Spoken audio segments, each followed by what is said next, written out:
हम जरूर वेलकम कर लेते हैं पीके जी की। PK ji, Y media would like to welcome you to radio Y FM 909 south pulse temperature. कैसे हैं आप? How are you? सहरा, काश मेरे पास भी इतनी एनर्जी होती जितनी तेरे पास है। मेरे पास भी इतनी एनर्जी तेरे तुम्हारे ना वो तुम्हारा जोश देख के मेरे अंदर एनर्जी आनी शुरू हो जाती है। अरे शुक्रिया पीके जी।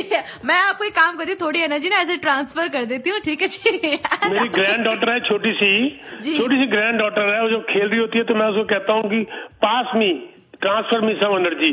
वो भागी हुई आती है, अपनी उंगली मेरी उंगली को टच करती है, पास पास एनर्जी उसकी मेरे को आ गई। ठीक, तो वो ऐसे पास करके भाग जाती है, एनर्जी पास करके चली जाती है। और एक हमारे दोस्त हैं, उनका बेटा भी ग्रैंड सन भी वो ऐसे ही करता है मेरे साथ। तो मुझे लग रहा है कि तुम जो सारा जिस ढंग से बोलते हो ना जोश से, तुम्हारी भी कुछ एनर्जी मुझे चाहिए। ठीक है जी, सारी एनर्जी चलो आपको मैंने दे दी। नहीं बेटा, तुम्हें एनर्जी की ज्यादा जरूरत है, मेरे को तो सिर्फ काम चलाने के लिए एनर्जी चाहिए, बस, और क्या। नहीं जी पीके जी, आपकी मैं बताऊं एनर्जी भी है, आपकी एनर्जी है, आपकी नॉलेज। ठीक है जी पीके जी। एंड बिल्कुल पीके जी, एंड पहले तो पीके जी रक्षाबंधन की बहुत बहुत शुभकामनाएं आपको, और हमारे सब लिसनर्स को भी बहुत बहुत रक्षाबंधन की बधाई हो। और ऐसे ही बहन भाइयों के प्यार बना रहे। और ये एक तरीके होते हैं। मेरी 4 बहनें हैं बड़ी जी, बहुत बूढ़ी, जैसे मैं ही बूढ़ा हूँ तो बताओ वो कितनी बूढ़ी होंगी। तो वो ग्रेट ग्रैंड मदर्स, और उनके अभी ग्रैंड की शादी भी थी, हम गए हुए थे। तो वो चारों, सबका आशीर्वाद ऊपर वाले का, सब अभी जिंदा है। तो उनका एक पार्सल आ जाता है मेरे को राखी से पहले, सबका मिलकर इंडिया से। तो फिर वो यहाँ पर फिर मैं पंडित जी से सारे राखी लगवाता हूँ। और बड़ा एक वो लगता है प्यार, बहुत एक लगता है जिंदगी में ये आपकी सबसे बड़ी जायदाद है। बाकी तो यही साथ जाना है, बता दूं मैं आपको, और कुछ साथ नहीं जाना। जी जी जी, नहीं बिल्कुल जी, बिल्कुल फैमिली एंड ऑल। एंड अभी मैं अपने फैमिली से दूर हूँ, तो आई डू गेट दैट। वो एक थोड़ा बहुत खालीपन आप फील करते हैं, जो मैं करती हूँ अभी थोड़ा बहुत। एंड हो जाता है जब ऐसे ऐसे कुछ फेस्टिवल्स आते हैं, मौके आते हैं, वो थोड़ा फील हो जाता है। तो hopefully fingers crossed I see them soon.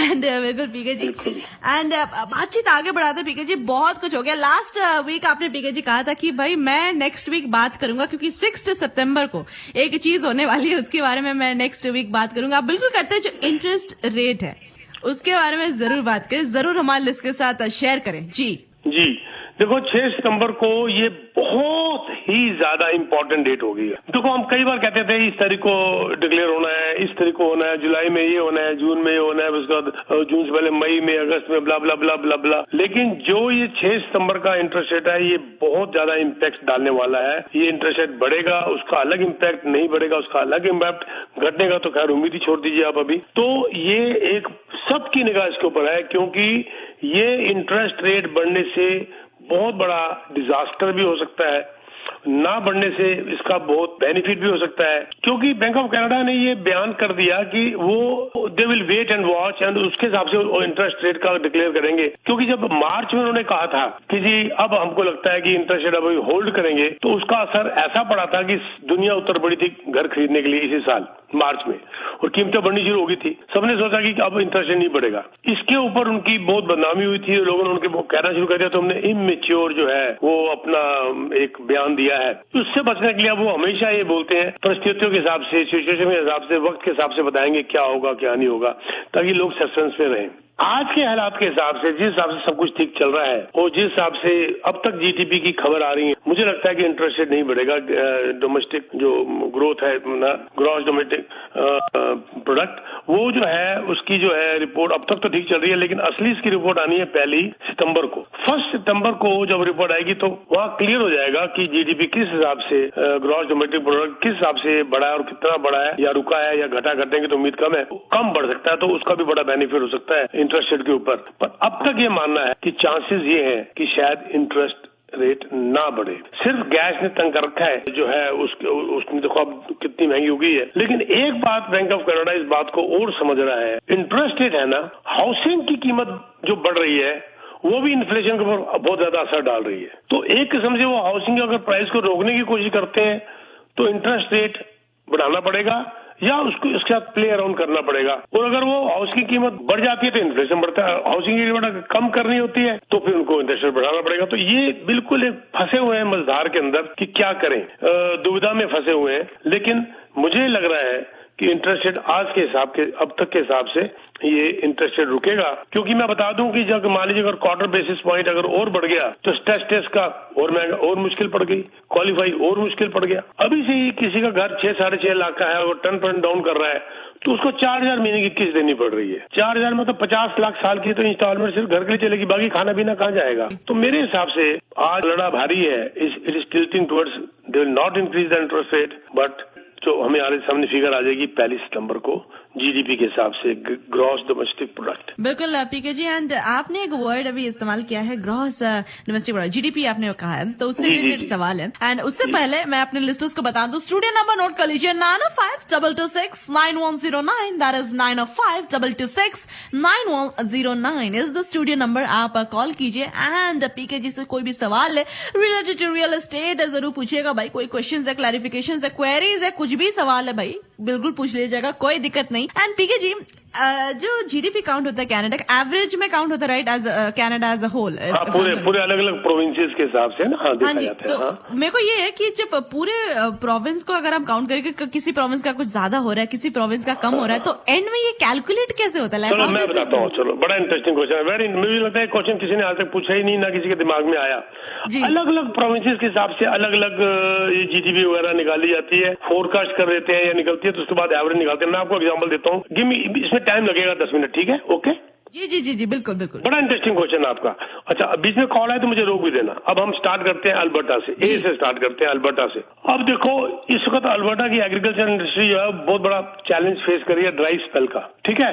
Southern part जो है उसका, प्रोविंस का, वो ड्राई स्पेल को बहुत ज्यादा वहां पर चैलेंज फेस कर रही है, और वो कंडीशन जो है ना वो बिलो एवरेज उसकी वहां पर आई हुई है, और ये ग्रोइंग सीजन है वहां पर बड़ा मुश्किल पड़ रही है, डाउन साइड की तरफ रिस्क है उसका जा रहा है। और जो Alberta partly it's driven by population growth also. अब पॉपुलेशन ग्रोथ, दूसरी तरफ देखो तो पॉपुलेशन ग्रोथ वहां पर बड़ी जबरदस्त हुई है, उसकी वजह से एम्प्लॉयमेंट के अंदर वेरी स्ट्रॉन्ग गेन्स आए, एक तरफ से प्लस एक तरफ से माइनस। तो इस तरीके से उसका अलग, मैं तो सिर्फ 2 छोटे से एग्जांपल दे रहा हूँ, जितना मेरा दिमाग है उतना बोल रहा हूँ, इससे ज्यादा मेरे को बड़ा अक्ल भी नहीं है।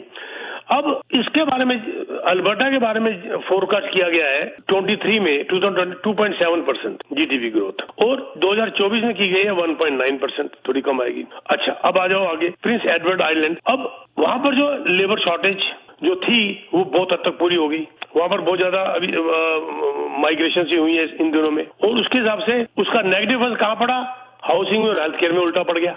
एक तरफ से वहां पर लेबर शॉर्टेज की समस्या दूर हुई माइग्रेशन के चक्कर में, और दूसरी तरफ से उसका प्रेशर उल्टा पड़ गया हाउसिंग और हेल्थ केयर के ऊपर। इंटरनेशनल ट्रैवल वो भी बहुत ज्यादा रिकवर हो गए, वो जो बिल्कुल कोविड में गिर गए थे ट्रैवलिंग एंड टूर्स, और एडवर्ड आइलैंड में 2019 के लेवल पे आ गए, तो उसका जीडीपी उस हिसाब से कैलकुलेट होगा, ठीक है ना? अलग अलग प्रोविंस की देखो, मैं सिचुएशन आपको बताता जा रहा हूँ। जी जी, जैसे मैनिटोबा है, मैनिटोबा क्या है आपको शायद आई डोंट नो, आपको इस बारे में आपका इंटरेस्ट है कि नहीं, पर मैनिटोबा में माइनिंग इंडस्ट्री है, पोटाश बड़ा फेमस है वहां पर। जी जी जी जी, हाँ जी हाँ, पोटाश, ठीक है, माइनिंग इंडस्ट्री, राइट, पोटाश है, उसमें बहुत जबरदस्त बूस्ट आया है, और उनको जो भी रिसेंटली कॉन्ट्रैक्ट मिला है इलेक्ट्रिक बसेस का, टू बिल्ड इलेक्ट्रिक बसेस जी, और साथ में मैनिटोबा में भी पॉपुलेशन ग्रोथ हुई है, तो यहाँ पर जीडीपी बहुत ज्यादा बढ़ने की जरूरत होगी ना। कैसे कैलकुलेट हुआ है? अच्छा, अब कोई और ले लेते हैं, जैसे सस्कैचुआन है, सस्कैचुआन के अंदर लेबर मार्केट सबसे बड़ा उनका स्ट्रांग पॉइंट है सस्कैचुआन के अंदर, और सबसे ज्यादा उनका जो एम्प्लॉयमेंट गेन है वो हुआ है ट्रांसपोर्टेशन के अंदर और वेयर हाउसिंग सेक्टर के अंदर। बड़े बड़े वेयर हाउस वहां चले गए, बहुत बड़े बड़े अमेजोन जैसे और बहुत बड़े बड़े गूगल जैसे वहां चले गए। तो अब उनकी स्ट्रांग पॉइंट जो लेबर मार्केट है, और वो भी ट्रांसपोर्टेशन और वेयर हाउस सेक्टर के अंदर, और साथ में पॉपुलेशन ग्रोथ वहां पर भी हुई है, यूरेनियम की मार्केट है वहां पर, और भी बहुत सारे प्रोड्यूसर्स और ग्लोबल प्लेयर्स जो है वहां पर मूव किए हैं इस वक्त। क्या हुआ वहां पर? जीडीपी उस हिसाब से डिपेंड करेगी जी, राइट? बोर तो नहीं कर रहा मैं आपको? अरे नहीं पीके जी, हम इंटेंटली क्वेश्चन के ऊपर मेरे को बड़ा एंजॉय कर रहा हूँ मैं। आप कौन सा रह गया कोई प्रोविंस?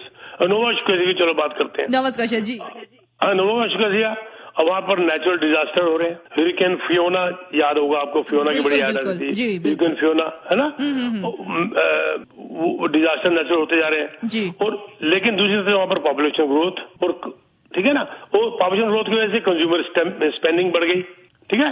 अच्छा, उसकी वजह से वहां पर नोवा स्कोशिया वो प्रोविंस इन्फ्लेशनरी प्रेशर से बहुत ज्यादा फाइट कर रहा है और जूझ रहा है। राइजिंग इंटरेस्ट रेट का उनको वहां पर बहुत ज्यादा फर्क पड़ा नोवा स्कोशिया के अंदर। अब उसकी जीडीपी उसी हिसाब से निकलेगी, राइट। अच्छा, चलो दूर क्या जाते हैं आप, मैं बाकियों की बातें कर रहा हूँ, अपनी ओंटारियो की तो बात ही नहीं करी मैंने। जी, मेरा वही अगला सवाल था कि पीके जी ओंटारियो का क्या है?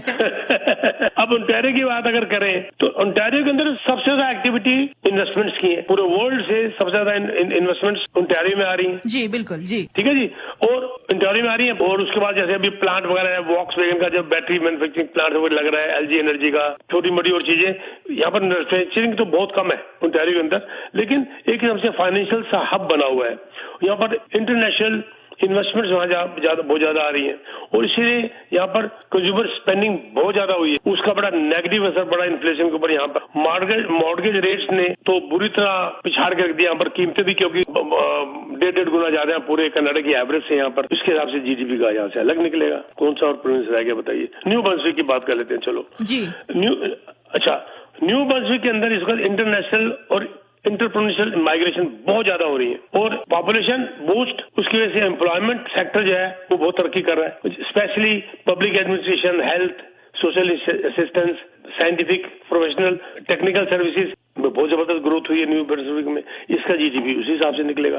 देखो, मैं इकोनॉमिक्स का बंदा नहीं हूँ, मैं पढ़ा लिखी नहीं हूँ, थोड़ा सा तजर्बे से मैं बात कर लेता हूँ, या थोड़ा स्टडी करके मैं थोड़ा देख लेता हूँ कि कहाँ पर क्या हो रहा है, और क्यों कोई रह गया कुछ और कुछ। ब्रिटिश कोलंबिया की बात करते हैं, चलो। ब्रिटिश कोलंबिया, जी। मैरीन ट्रेड है वहाँ पर सबसे जबरदस्त, सीधा British Columbia marine trade, right. Boost वहाँ पर जबरदस्त आया है, उसमें बड़ा फर्क पड़ा। वहाँ जो वाइल्ड फायर ब्रिटिश कोलंबिया, आप सुनते हैं रोज अखबार में देखते हैं, रोज पढ़ते हैं, वाइल्ड फायर ने बुरा हाल कर रखा है वहाँ पर, लोग छोड़ के भाग रहे हैं वहाँ पर। उसका इम्पैक्ट क्या पड़ा? उसका इम्पैक्ट मटेरियल्स और प्रोडक्शन, फॉरेस्ट्री, टूरिज्म सेक्टर में बहुत बड़ा असर पड़ा। उसका जीडीपी उसी हिसाब से निकलेगा। कोई रह गया उसके अलावा कोई और प्रोविंस? आपने क्वेबेक के बारे में बताया? हाँ, क्यूबेक याद आ गया। अब क्यूबेक के अंदर जो है डिमांड जो है की मैन्युफैक्चरिंग प्रोडक्ट्स है उसकी वहाँ पर राइज की बड़ी ज्यादा उम्मीद हो रही है, लेकिन वहाँ पर डेमोग्राफिक प्रेशर सबसे बड़ा पता क्या है क्यूबेक में इस वक्त? Ageing population. हाँ, बहुत बुढ़े वहाँ पर ज्यादा हो रहे हैं, कमाने वाले हैं नहीं। वाह, okay, I didn't knew that. इस हिसाब से क्यूबेक के अंदर जीडीपी 1% से भी नीचे जाएगी, देख लेना आप। फिगर बता रही है 0.8 के आसपास, और अगले साल और भी कम। एक आध का किसी और की बात कर लेते हैं, फिर इसको लंबा हो जाएगा तो मैं ऐसे ही बोलता जाऊंगा, इतना मुझे पता भी नहीं होगा जितना मैं बोल दूंगा फिर। न्यू फाउंडलैंड एंड लैब्राडोर रह गया सच। जी, Newfoundland and Labrador, and I think एक और भी बचा, Prince Edward Island, if I am correct. ये तो क्या कि अब देखिए, अब वहाँ पर जो है कंस्ट्रक्शन जो है वहाँ पर बहुत बूस्ट हुआ पड़ा इस वक्त, बहुत हेल्दी साल जा रहा है कल कंस्ट्रक्शन, और पॉपुलेशन ग्रोथ की वजह से बहुत ज्यादा वहाँ जा रहा है। लेकिन Newfoundland, Labrador, Prince Edward Island, इन जगह में नेगेटिव चीजें ज्यादा हो रही हैं बजाय इसके, क्योंकि कंस्ट्रक्शन को कोप अप नहीं कर पा रहे, सप्लाई कम हो रही है। जैसे ओंटारियो पॉपुलेशन बढ़ती जा रही है, वो संभाल नहीं पा रहे। यहाँ पर भी मुझे लगता है जीडीपी थोड़ा कम ही आएगा। तो ये बड़ा अच्छा क्वेश्चन था आपका, जो कि मैंने समझाया कि अलग अलग प्रोविंसेस अलग अलग जीडीपी उनके हालात के हिसाब से डिपेंड करती है, उसके बाद उसकी एवरेज निकाल ली जाती है, फिर वो कंट्री की जीडीपी आ जाती है। ठीक है, मैं साथ में ये भी बता दूं, ये जो मैं अभी बोल रहा हूँ ना, वो सिर्फ अपने तजुर्बे से बोल रहा हूँ। मैं कोई इकोनॉमिस्ट नहीं हूँ, ना मैंने ज्ञान है, ना मैंने पढ़ा है, पर ये बस उम्र के हिसाब से धीरे धीरे चलते गए, देखते गए, पढ़ते गए, और समझ आनी शुरू हो गई। द ओल्डर द वाइजर बोलते हैं। बिल्कुल। और बताइए, आपका आईडी का भी टाइम हो गया शायद? हाँ जी, मैं बस वही करने वाली थी। स्टेशन आईडी बिल्कुल ले लेते हैं पीके जी, उसके बाद बातचीत को और आगे बढ़ाएंगे, और थोड़े बहुत सवाल भी है। एंड कॉलर्स को बता दूं, 905-226-9109 इज द नंबर, 905-226-9109। स्टेशन हमारे साथ अभी भी जुड़े हुए हैं PK Sabharwal from team Sabharwal your real estate solution. Real estate का कोई भी सवाल आप पीके सबरवाल जी, पीके जी आगे बढ़ते हैं। बिल्कुल, आगे एक और भी सवाल है।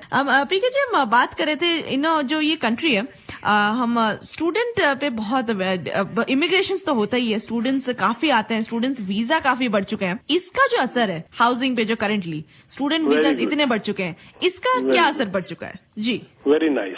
अच्छा, मैं जब आप ब्रेक में थे तो इसका आंसर देने से पहले मुझे 1-2 टेक्स्ट मैसेज आए हैं। जी बिल्कुल। और उसमें उन्होंने कुछ और भी मुझे बातें बड़ी अच्छी बताई। नोवा स्कोशिया के बारे में एक किसी भाई साहब ने लिखा, फिर उसने न्यू फाउंडलैंड के बारे में भी लिखा। मैं इसको की और ये भी बातें हैं। मैं ये बताना चाहता हूँ कि सडन क्वेश्चन सडन आंसर, इतना मेरा दिमाग था उतना मैंने उन प्रोविंसेस के बारे में बोल दिया। और भी बहुत कुछ है, पर मैं इतना ज्ञानी नहीं हूँ कि मेरे को जैसे बुक मेरे को रटा हुआ है लाइनें, वो तो मेरे बस का नहीं है ना। मेरे को पता था उतना मैंने प्रोविंसेस के बारे में बता दिया, और मुझे लगता है फेयरली गुड बता दिया मैंने, जितना होना चाहिए उतना बता दिया। बाकी और भी बहुत कुछ है जो भाई साहब ने लिखा मैसेज, ये नहीं अपने लिखा हुआ, तो मैं उनको कहूंगा yes your point is very solid, आपने जो लिखा वो भी बिल्कुल ठीक बात है। पर मैं तो एक जनरल बात थी, जनरल क्वेश्चन था जो सायरा का था, उसको मैं अपने ढंग से बता रहा था, अलग प्रोविंसेस से और क्या असर होता है। पहले तो वो डिस्क्लेमर हो गया, और दूसरा अब अपने स्टूडेंट्स की बात करी। जी पीके जी, ये वाला सवाल का जवाब देने से पहले एक कॉलर हमारे साथ जुड़ चुके हैं, तो उनका सवाल हम बिल्कुल ले लेते हैं। जी आप ऑन एयर है, बिल्कुल सवाल पूछिए, नाम भी एक बार बताइएगा एंड सवाल पूछिए पीके जी से। जी गो अहेड जी। इमरान नाम है मेरा। मैं ये पूछना चाहता कि ये अभी जो कंडीशन है, आपने जैसे प्रोग्राम किया था लास्ट संडे को, मैं नहीं आ सका था उसमें, तो इस तरह का प्रोग्राम कोई और होना है? आप ऐसी ही बात है इमरान जी, पता क्या बात है, उससे ज्यादा लोग आए थे, सारा दिन खाना पीना चलता रहा था, बहुत ह्यूज डिस्काउंट हमने दिलवाए थे। क्या होता है, जैसे मान लीजिए सपोज करो मैंने 25 बेचे या 50 बेचे या 100 बेचे, लगभग 10 to 15% लोग बैकआउट कर जाते हैं। तो वो बजाय बिल्डर को वापस देने के सेम डिस्काउंट में मैं आपको दे सकता हूँ। आप बेहतर ही होगा कि मुझे मिल ली, प्रोग्राम होगा तो आ जाना।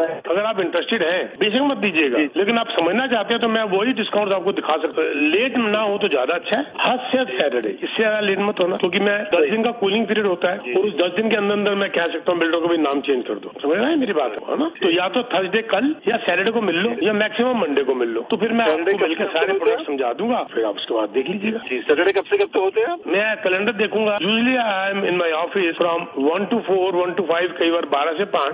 इस सैटरडे को मैंने वहाँ से निकलना है 3 बजे, तो मैं जल्दी मिल सकता हूँ 12 बजे के आसपास। मेरे को अपॉइंटमेंट देखनी पड़ेगी। एक काम करिए इरमान जी, आप मेरे को टेक्स्ट मैसेज डाल दो फॉर सैटरडे, इसी फोन के ऊपर 6472994757, और बोलो सैटरडे मुलाकात के लिए अपना नाम जरूर लिख दीजिएगा, फिर मुझे याद रहेगा कि आप हमारे लिसनर हैं, तो उसकी बात ही अलग है कुछ। तो first of all thanks to you कि आप हमें सुनते हैं। तो फिर मैं आपको टाइमिंग भेज दूंगा। आपको क्या सैटरडे टाइम सूट करता है? चलो ठीक है, मैं आपको टेक्स्ट कर दूंगा, टेक्स्ट कर दीजिएगा, फिर मैं आपको टाइम बता दूंगा। ठीक है जी, चलो ठीक है, थैंक यू। मुझे होल्ड पर डाल दीजिएगा।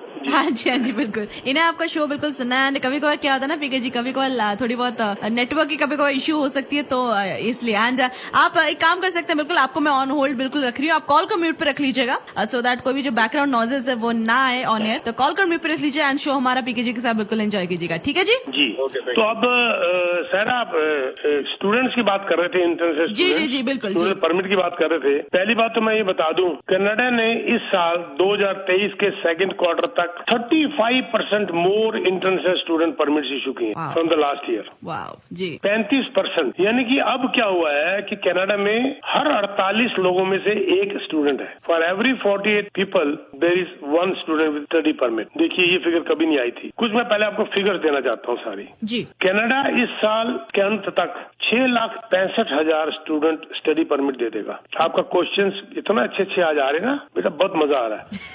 शुक्रिया गिफ्ट कार्ड। अरे पीके जी शुक्रिया। हाँ जी अच्छे से क्वेश्चन करते हो ना, मेरी भी नॉलेज बढ़ती है, फिर मेरे को भी रिवाइव होता रहता है, मैं भी सीखता रहता हूँ रोज। अच्छे क्वेश्चन आएंगे तो अच्छी बात सीखूंगा, ठीक है ना। जेब कतरे के साथ बैठूंगा तो शाम तक जेब काटना ही सीखूंगा। ये सही बात कही आपने पीके जी। तो इसीलिए क्यों ना अच्छे क्वेश्चन वालों के साथ बैठे हो, तो फिर अच्छी बातें सीखो। तो you deserve, I will send you 1 dinner card, gift card बेटे। Okay, thank you so much PK ji. PK ji मैं बता दूं, this is a very good gift, क्योंकि मैं खाने की बहुत शौकीन हूँ। अरे वाह, तो ठीक है, वो गिफ्ट कार्ड कहाँ मर्जी यूज कर लेना, मैं उसको ऐसा भेजूंगा जहाँ भी खर्च कर लेना। अरे थैंक यू सो मच। या फिर पर्टिकुलर रेस्टोरेंट बता दो, वहाँ का भेज दूंगा आपको मैं। कोई दिक्कत नहीं पीके जी, व्हाटएवर वर्क्स, खाना मुझे पसंद है। नहीं बस बात खत्म हो गया, अब पहुंचेगा तुम्हारे पास। Thank you. हाँ, अब उसके बाद ये हो गया 665,000 स्टूडेंट्स। कनाडा ने कभी इतनी जबरदस्त स्टूडेंट परमिट की ग्रोथ कभी नहीं देखी जितनी अब, और ऐसे टाइम पर जहाँ पर हाउसिंग की वैसी बड़ी भारी परेशानी है। कुछ इकोनॉमिस्ट का ये मानना है कि कनाडा जो है स्टडी परमिट जो इतने सारे दे रही है, Canada is using this tool, this permits as a diplomatic tool. कुछ इकोनॉमिस्ट का ये भी मानना है जी। एक और बड़ी इंटरेस्टिंग बात देखने में आई है इसके अंदर कि कनाडा का जो सोर्स ऑफ इंटरनेशनल स्टूडेंट्स है वो क्विकली शिफ्ट होता जा रहा है। चाइना बहुत आगे था, अब चाइना पीछे रह गया, और इंडिया और फिलीपींस आगे आ गए। कुछ अभी इकोनॉमिस्ट का ये भी कहना है कि कनाडा का ये जो जितने प्लान डेवलपमेंट टूल कह लो यूज कर रहा है, ये कर रहा है, वो कर रहा है, इट मे बैकफायर अगर स्टूडेंट्स अभी से महसूस करना शुरू कर दिया स्टूडेंट्स ने कि they are being exploited in this country. बेटे आप भी स्टूडेंट वीजा में आए थे? जी जी जी, मैं भी स्टूडेंट वीजा में आई थी। आप सच बताइए, जो सपना देखकर आए थे क्या वो है यहाँ पर?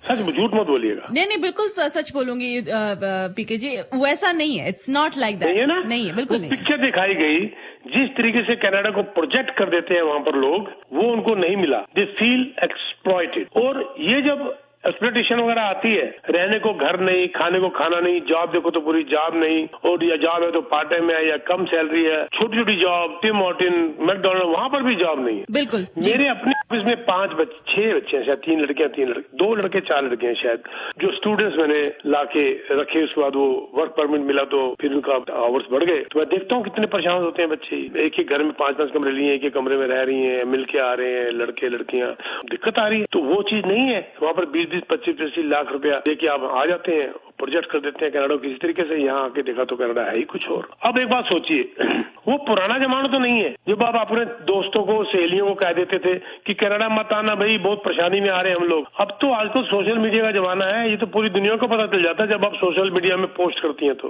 How is that? तो मतलब बैकफायर हुआ ना। अब देखो, अब इन्होंने इमिग्रेशन मिनिस्ट्री ने कहा है कि they will consider cap on interested students. मुझे ये लगता है ये फेस सेविंग का एक तरीका है उनका। जी जी, मुझे ये लगता है। जी। तो यस, ये आपने जो क्वेश्चन पूछा, ये भी इतना अच्छा क्वेश्चन था कि जो स्टूडेंट परमिट्स हैं, ये मेरे हिसाब से बहुत ज्यादा है।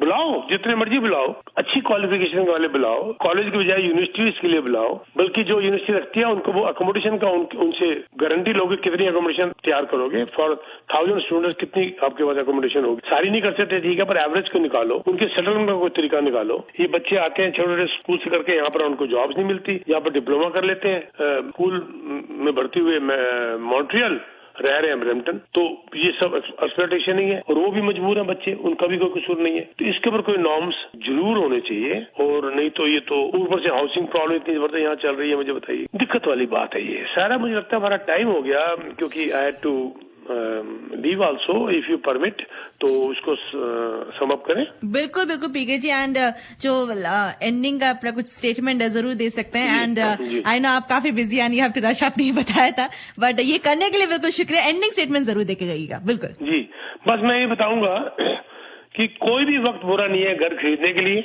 कोई भी वक्त बुरा नहीं है घर बेचने के लिए। सिर्फ इसको प्रॉपर ढंग से प्लान किया जाता है। उस प्लानिंग के लिए आप हमें मिल सकते हैं। We are always there. 45 minutes हम लगाते हैं एक क्लाइंट के साथ, एक अपॉइंटमेंट 1 मीटर के अंदर। जरूरी नहीं है कि आप खरीदें, जरूरी नहीं आप बेचें, हम आपका पूरा चेकलिस्ट बना के आपको दे देते हैं। घर जाके सोचिए, फिर प्लान करिए, पूरे सेफ तरीके से आपको लेके जाते हैं। आपका अपना कोई रियल्टर है, ओपनली हमें कह दीजिए, हमें मिलने के बाद जाके उनसे मिलकर उनसे काम कर लीजिए। मैं तो अपना शौक पूरा कर लेता हूँ। आपका अपना कोई रियल्टर है, जरूर काम करिए, हम कभी आपको बीच में इंटरफेयर नहीं करेंगे। हम आपका अपना फर्ज फिर निभाएंगे, आपके साथ बैठेंगे, पूरा आपको गाइड करके भेज देंगे।